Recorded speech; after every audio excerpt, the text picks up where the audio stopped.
Students, Rahul sir from આરાધના.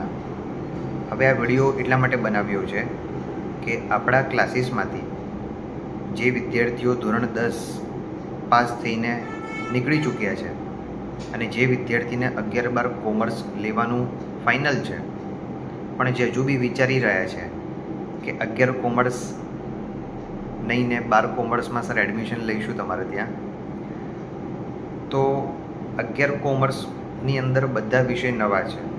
ગુજરાતી અને અંગ્રેજી છોડીને એકાઉન્ટ, સ્ટેટ, ઇકો, બીએ, જો કોમ્પ્યુટર હશે અથવા એસપી હશે તો એ બેમાંથી એક વિષય ચોઈસ કરવાનો આવશે.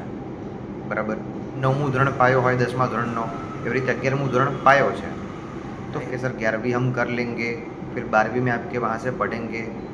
तो देखो आपकी चॉइस है. 15 तारीख से लेक्चर्स स्टार्ट हो चुके हैं.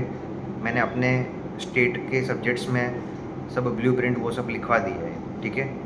अभी देखो आपको पढ़ना है इस बार अपने क्लासेस का जो रिजल्ट्स है इस साल का हाईएस्ट आप सबको मालूम ही है. ठीक है. मैथ्स में तो सबने अच्छे से 90+, 92, 95, 99, 100 आउट ऑफ 100 है ना. तो देखो अगर आपको आपका रिज़ल्ट अच्छा ही है, ठीक है, क्योंकि 11वीं के जो सब टॉपिक्स है वो सब 12वीं में भी आएंगे. 11वीं के जो सारे सब्जेक्ट्स है वो सब 12वीं में है ही. लेकिन तो अगर आपको पढ़ना ही है तो ढंग से ही पढ़िए, मेरी राय ऐसी है.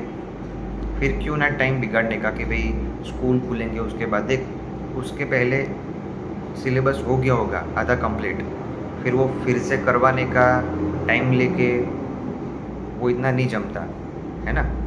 तो इस बार सितंबर को फर्स्ट एग्ज़ाम है, સપ્ટેમ્બરમાં તમારી પહેલી એક્ઝામ છે, પછી બીજી જાન્યુઆરીમાં છે અને પછી એપ્રિલમાં વાર્ષિક પરીક્ષા છે. એટલે સમય ઓછો છે અને કામ વધારે છે. 11 કોમર્સની અંદર બી આપણે તમને એ રીતે જ ભણાવવાના છે જેમ 10મામાં બધા સબ્જેક્ટ્સ વાઇઝ હે ને, એવી રીતે તમને ભણાવવાનું છે પરફેક્ટલી. જો તમારે ભણવું હોય બેટા તો તમારે સમય બગાડ્યા વગર અને બીજા કોઈને પૂછ્યા વગર ક્લાસમાં આવી જવું પડે. મારું કામ શું છે કે તમારી જોડે ફોલોઅપ્સ લેવાનું કે બેટા આવવાનું છે નહીં આવવાનું. પછી મારો ફોલોઅપ્સ પૂરો થાય પછી તો ડિસિઝન તમારું જ હોય ને कि नहीं मेरे को 11वीं 12वीं अच्छे से पढ़ना है तो मैं दूसरे का क्यों सोचूं, मुझे पढ़ना है, मुझे करना है तो फिर मुझे जाना पड़ेगा, है कि नहीं. તો બસ આવું હોય બેટા તો દિલથી ભણો બરાબર અને સારામાં સારું રિઝલ્ટ લાવો. આવું ને આવું રિઝલ્ટ 12 કોમર્સમાં બી જાળવી રાખવાનું છે અથવા આના કરતાં વધારે બી લાવવાનું છે કે નહીં. તો બસ આ વિડીયોમાં આટલું જ માહિતી આપવી હતી અને સમય બગાડ્યા વગર જે લેક્ચર્સની જે લેક્ચરનો ટાઈમ છે ગ્રુપમાં એ પ્રમાણે હાજર થઈ જાઓ. અમે તમારી રાહ જોઈએ છે. Bye bye. જય શ્રી કૃષ્ણ. આવજો.